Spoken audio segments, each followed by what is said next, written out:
A'udzubillahi minasyaitonirrajim. Bismillahirrahmanirrahim. Alhamdulillahirabbil alamin wassalatu wassalamu ala asyrofil anbiya'i wal mursalin wa ala alihi wa sahbihi ajma'in. Rabbi syrah li sadri wa yassir li amri wahlul 'uqdatam min lisani yafqahu qawli. Ya Fattah wa ya Fattah wa ya Fattah. Ya Alim ya Alim ya Alim. Allahumma aftah alaina hikmataka wansyur alaina min khazaini rahmatika ya arhamar rahimin. Alhamdulillah, syukur kita kepada Allah Subhanahu Wa Taala kerana diizin untuk kita berada di majlis ilmu ini, dan terima kasih saya ucapkan kepada pihak Al-Madkhal Sdn Bhd, khususnya kita kata CEO dia lah, Ustaz Amin, insya-Allah, para muslimat, muslimat yang dirahmati Allah sekalian. InsyaAllah kita usaha hari ini dalam tempoh lebih kurang 4 jam untuk mendalami ilmu ini. Kalau yang ada basic tu yang sudah belajar sebelum ni, insyaAllah dia mudahlah. Dia bahagian part yang berkaitan dengan haid tak susah. Ya, tapi part yang bila masuk istihadah biasa dah mula pening. Tapi apa pun kita sentiasa doa kepada Allah, sebab ilmu ni nak turun ke dalam apa ni kita kata dada kita adalah dengan izin Allah juga. Jadi kita mintalah daripada pemberi ilmu, iaitu Allah Subhanahu Wa Taala. Banyakkan baca ya Fattah ya Fattah ya Fattah, ya Alim ya Alim ya Alim. Allahumma ta'alaina hikmataka, dan hingga sampai akhir. Okey. Jadi insya-Allah kita akan mulakan dengan apa ni bab haid dahulu. Jadi memang kita apa ni slide ini adalah berasaskan pada buku ini, dan buku ini tidaklah mencakupi sampai nifas, ya. Kalau nak sampai nifas tu memang tak boleh setengah hari, dia kena sampai petang juga. Itu pun kita kata untuk sehari tu adalah satu yang saya bagi tu secara basic sahaja. Tetapi kalau nak tahu detail pecahan-pecahan ilmu bab istihadah, sebab di banyak cerita, pengalaman saya mengajar, maknanya perlu lebih kurang 15 jam. Semua tu dah ada di YouTube. Okay?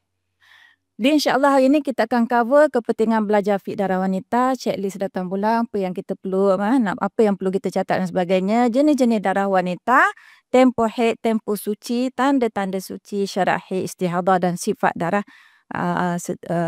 termasuk juga apa ni, bagaimana wuduk orang yang berada dalam istihadah. Okey.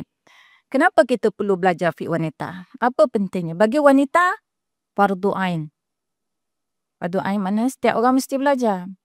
Kita tak boleh anggap ini satu ilmu yang tak wajib untuk kita, sebab memang Allah telah jadikan innahu amrun katabahu Allahu ala banati Adam. Satu benda, perkara yang memang Allah katabahu. Mana ya, Allah akan wajibkan, makna Allah dah tetapkan untuk banati anak-anak Adam, anak perempuan Adam. Mana orang perempuan tak boleh nak lari. Kita takkan jumpa orang lelaki tu datang kecuali kalau dia buat apa ni, tukar jantina tu cerita lain lah kan. Itu bukan apa ni dari Allah. Okey.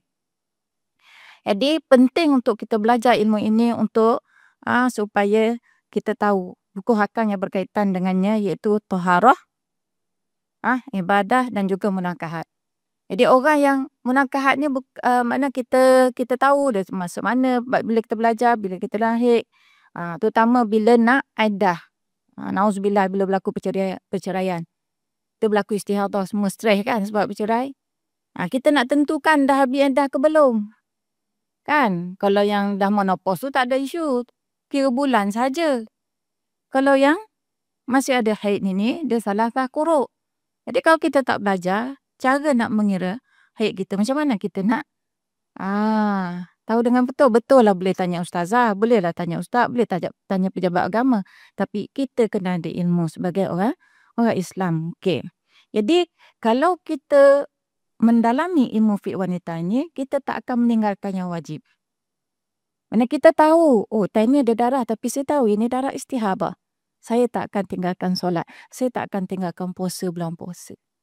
Mana kita tahu time ni nampak keluar darah, tapi kita tahu ini bukan darah haid, ini darah istihadah. Jadi kita tak tinggalkan lah ibadat puasa kita, ibadat solat kita, betul tak? Tak adalah nanti kena qada balik, muka kita pun murung.